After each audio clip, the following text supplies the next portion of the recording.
Assalamualaikum warahmatullahi wabarakatuh. Sahabat sekalian, bagaimana tips belajar Islam lewat internet? Alhamdulillah, kita patut bersyukur bahwa saat ini internet sudah kita manfaatkan sebagai media untuk belajar agama Islam. Jadi perkembangan teknologi informasi ini seperti pisau bermata dua, bisa kita manfaatkan secara positif, juga bisa negatif, sangat tergantung kepada kita. Nah, sekarang ini saya kira internet yang sekarang tersambung dengan semua smartphone kita, saya kira itu menjadi media yang sangat efektif untuk belajar agama Islam. Kita tinggal mengetikkan kata kunci atau topik tertentu di mesin pencarian atau search engine Google misalnya, nanti semua informasi tentang agama Islam yang kita perlukan akan muncul, entah benar atau tidak ya. Ini kita sebut Mbah Google ya, tahu segala hal, lebih pintar daripada Mbah Dukun. Tapi ada beberapa hal saya kira yang perlu kita catat. Saya menyebutkan 3 tips ya, agar kita tepat memanfaatkan internet ini untuk belajar agama Islam, tidak tersesat dalam tanda kutip ya. Pertama, pada saat kita mencari informasi dengan kata kunci di search engine tadi, dipastikan bahwa kita mengklik situs atau sumber yang otoritatif. Itu yang paling penting.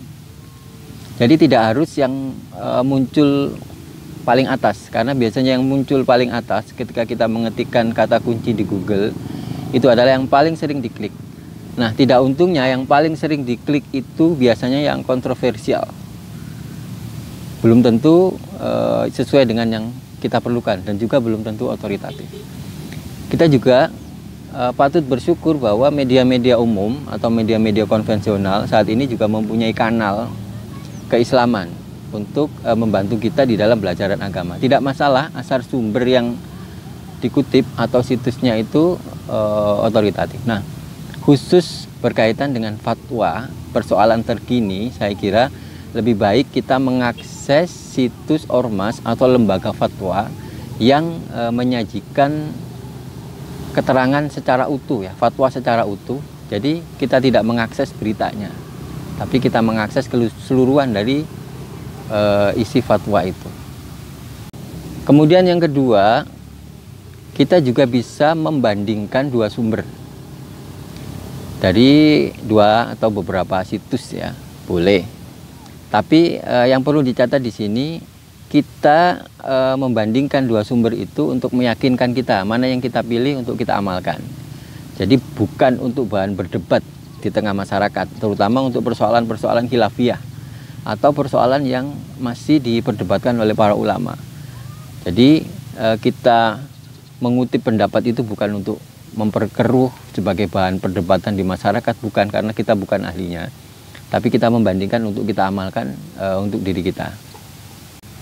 Nah, yang ketiga yang tentu sangat direkomendasikan adalah kita belajar Islam lewat internet ini secara utuh ya, tidak harus membuka itu sesuai dengan apa yang kita butuhkan saja, tidak, tapi kita secara rutin misalnya menyimak rubrik atau kanal yang menyediakan informasi atau konten-konten terkait dengan ajaran agama Islam secara runtut ya, dari bab per bab.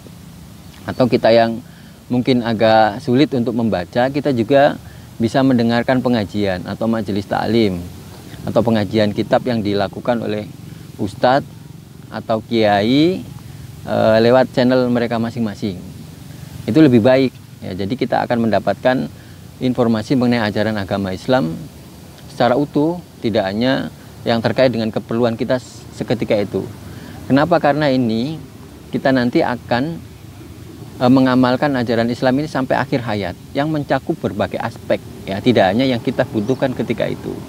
Jadi dengan mengikuti majelis taklim atau mengakses channel-channel ustadz atau pesantren ataupun ormas Islam yang secara rutin menyampaikan dakwah Islam secara menyeluruh dari A sampai Z, kita akan memperoleh pengetahuan agama secara lebih mendalam.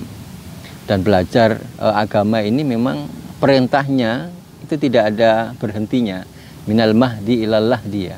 Dari ketika kita di dalam di ayunan sampai kita nanti masuk ke liang lahat. Nah, alhamdulillah perkembangan media baru ini pun bisa kita manfaatkan sebagai sarana untuk belajar agama.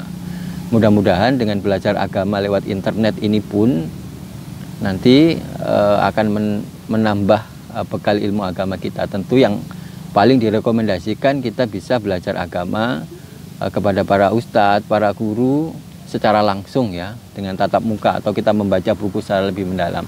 Tapi kalau tidak, internet ini bisa kita manfaatkan dengan catatan yang saya sebutkan di awal tadi, setidaknya 3 hal tadi. Mudah-mudahan kita termasuk hamba-hamba Allah yang mendapatkan rahmatnya, bisa berbahagia di dunia maupun di akhirat nanti. Wallahul muwaffiq ila aqwamit thoriq. Wassalamualaikum warahmatullahi wabarakatuh.